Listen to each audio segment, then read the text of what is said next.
In the dawn of ages, when men still huddled in the darkness of ignorance, there came among them a race of beings whose blood ran thick with the fire of the heavens. They were taller, their skulls elongated as if stretched by the wisdom they carried, their eyes alight with strange knowing, and their hair burned like the setting sun, deep crimson, gold-kissed, and untamed. These were the sons of God, wanderers from the stars or the distant lands beyond the reach of mortal memory, and their arrival would change the course of human destiny forever. Among them, some took mortal women as their brides, drawn to the flickering embers of potential in these lesser creatures. And from these unions were born the Nephilim, children of two worlds, giants among men, warriors and sages, their blood humming with divine essence. They strode upon the earth as kings and conquerors, as mystics and madmen, wielding knowledge that could bend nature to their will. But men, fearful of that which they did not understand, called them abominations. And so the first war was waged, not of armies, but of bloodlines. The whispers of the fearful turned to roars, and soon the rulers of the world decreed that the Nephilim must be wiped from existence. Some say it was the work of jealous gods who saw in them a challenge to their dominion.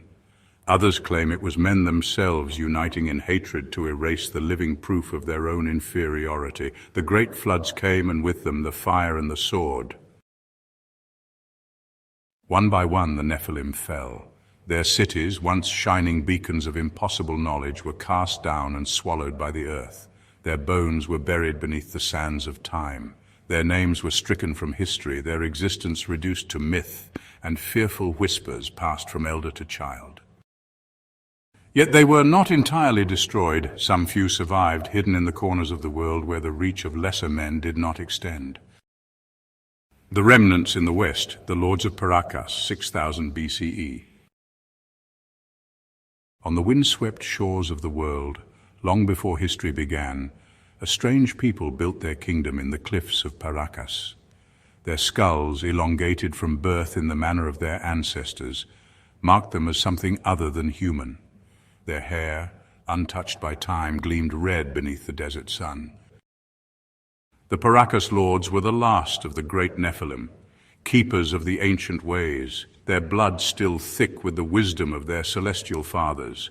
They built vast necropolises where they buried their dead with reverence, wrapping them in finery unfit for mere mortals.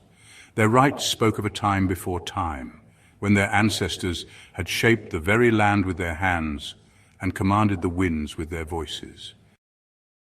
But the world was changing, the Nephilim blood was thinning, and in time the Paracas lords too would fade, leaving only their bones to tell their story. Even as the last of the Paracas faded, their distant kin had crossed the world. In the desolate expanses of the Tarim Basin, among the shifting sands of China's farthest borders, the exiles of the Nephilim built their final redoubts. The Tarim mummies, as they would later be known, were tall, their faces sharp and regal, their hair a fiery red. Their language was unlike any other spoken by the men of the East, and their ways were strange. Gap 13S.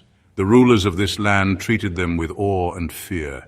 Their burial chambers were lined with intricate textiles, their dead wrapped in finery, for even in their decline these exiles carried the weight of forgotten empires. They were the last kings of a lost world, their line withering under the burden of time.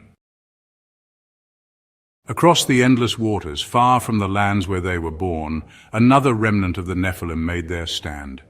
In the deserts of what would one day be called Nevada, they lived, the Sita-Ka, the red-haired giants feared by the Paiute tribes. These were not the scholars and sages of Paracas, nor the wise wanderers of Tarim. These were warriors, cast out and hunted, their hearts filled with the fury of a lost race.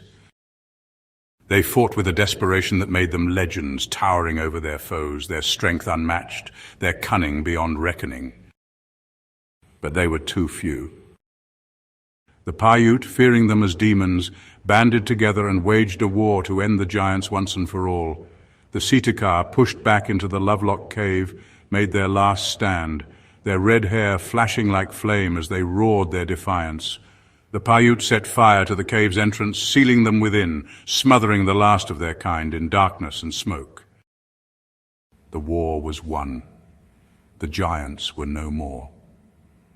But the memory of them, of their unnatural strength and their fiery hair, lingered in the nightmares of those who had slain them.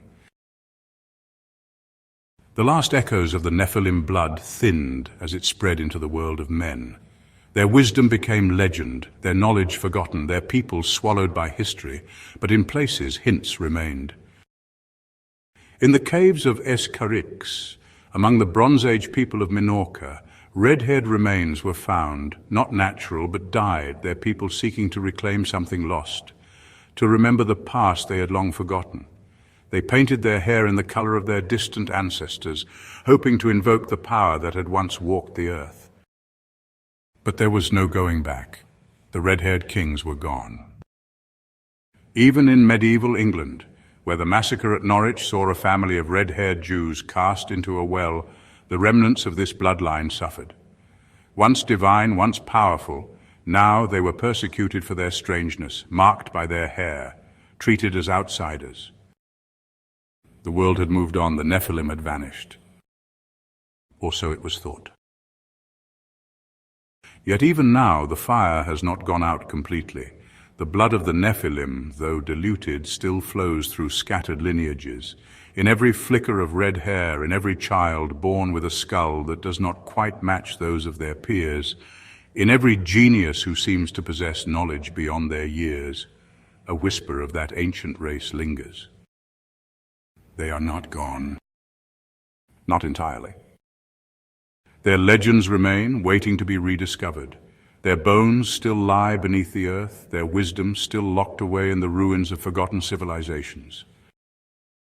And perhaps one day, when the world is ready, they will rise again, not as conquerors, not as gods, but as echoes of what once was. For fire, once lit, never truly dies. It smolders, waiting for the wind to bring it back to life. And when it does, the world will remember. The red-haired Nephilim were here, and they shaped the world in ways we are only beginning to understand.